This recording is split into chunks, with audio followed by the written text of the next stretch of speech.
What is it that a man wants from his wife? What is the primary emotion that he wants from his wife? Well, the primary emotion, according to modern psychologists, I'll bring in the Quran and Sunnah later. The primary emotion that men want from their wives is that of respect. That of respect.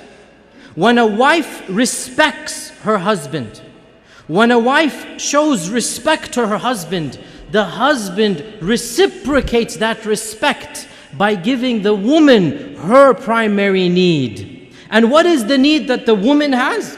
What is the primary need that a woman wants from her husband? What's the primary emotion? That is the continual love and the continual enveloping of that attention that the husband always makes his wife his priority. The husband always shows his wife that I'm thinking about you, I'm caring about you, i.e., I will always love you. So, what does the man want? Respect. When he gets respect, what does he do? He gives what the wife wants. What does the wife want? To feel loved, to feel cherished, to feel always thought about, taken care of, that the priorities of the husband are the feelings of the wife. And when the husband is shown respect, he will reciprocate by giving his wife that love. And when the wife is loved, she will reciprocate by giving the husband the respect that he deserves. So I want to talk a little bit about these two emotions. What does it mean, respect and love? These are empty words until we translate them into realities. And by the way, I can bring in the Quran and Sunnah to demonstrate this reality. Allah subhanahu wa ta'ala says, الرِّجَالُ قَوَّامُونَ عَلَى النِّسَاءِ, that men are qawwam over women. And qawwam means to be in charge of. This is the literal meaning of the Quran. Qawwam means the one who will take care of the other. Qawwam means the one who will be the one in charge. So what is the one in charge? The one who is shown respect.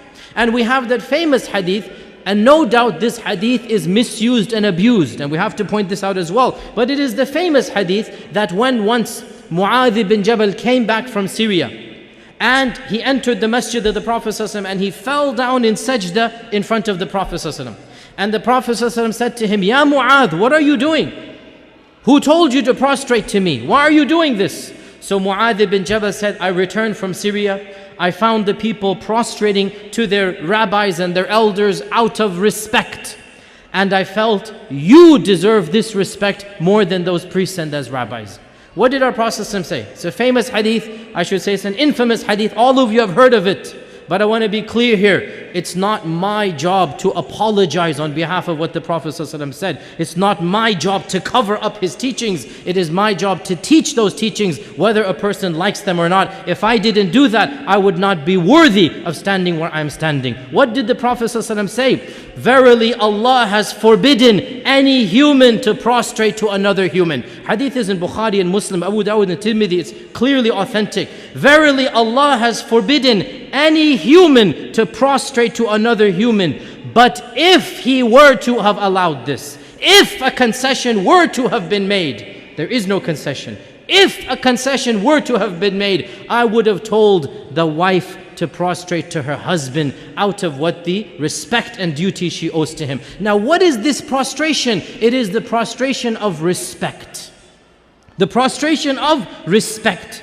And what does this show? That the wife gives respect to the husband. And what will the husband give back? The husband will give back that love, that cherishing, that nurturing that the wife craves. So the question is, what does it mean for the wife to respect the husband? And what does it mean for the husband to show love to his wife? And by the way, much of what I'm going to say, it actually comes from a very interesting book that I recommend all of you to read. It was written by a self-proclaimed ex-feminist. She went through, I think, 3 marriages. I forgot now exactly how many. She married, divorced, and she said something must be wrong. Something's not working. She thought she's a nice girl, she's a nice woman. Why aren't my marriages working? So she decided to leave her feminism and to accept a different philosophy of life. And she wrote a book about this, and I encourage you to read this book. It is called The Surrendered Wife by Laura Doyle. The Surrendered Wife. It's on the Amazon bestsellers list, you'll find it. And she herself said, I used to be a feminist, but then I changed my attitude, changed my perspective, and I have never been happier in my life. And her husband is loving her. Her husband it's a great marriage. They're a great couple together. She's been married for more than a decade, and she decided to write about her own experiences, and she called it The Surrendered Wife. Now, most of my material is taken from this book. What does she say? She says that when the wife shows that respect to her husband, when she trusts her husband, when she shows that husband that I know you'll take care of me, I know you'll do your job, guess what? Amazingly, he actually does do his job.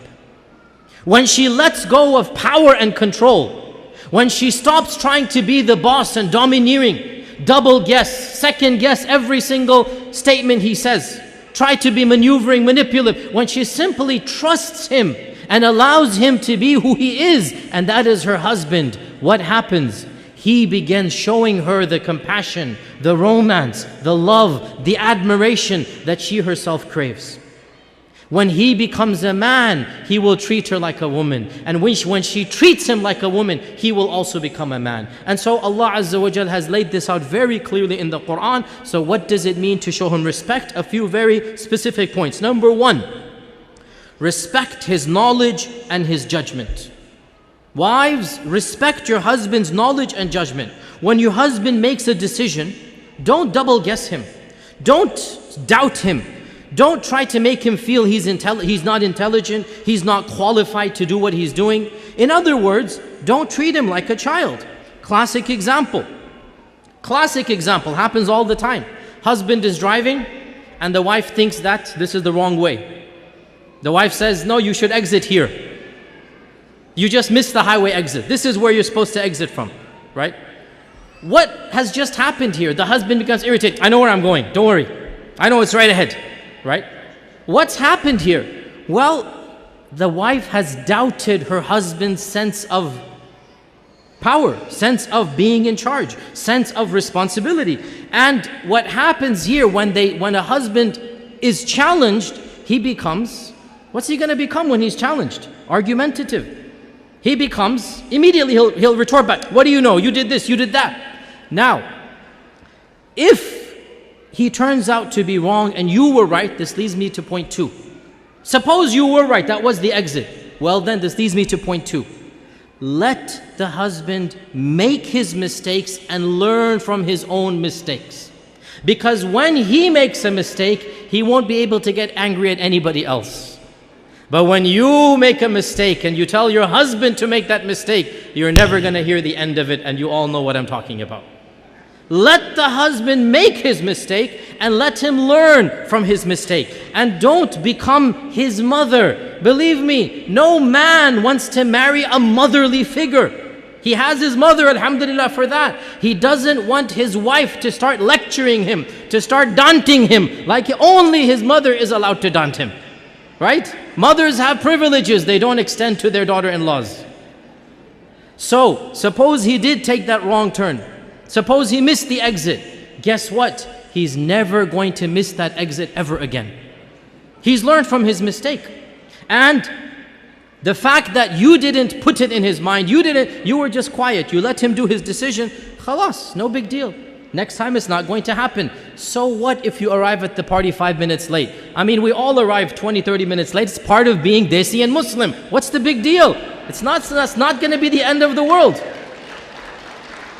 The third point here. The third point about showing respect. Trust his capability in taking on the projects that he wants to take on. Don't be sarcastic or diminishing of any project he feels that he wants to do.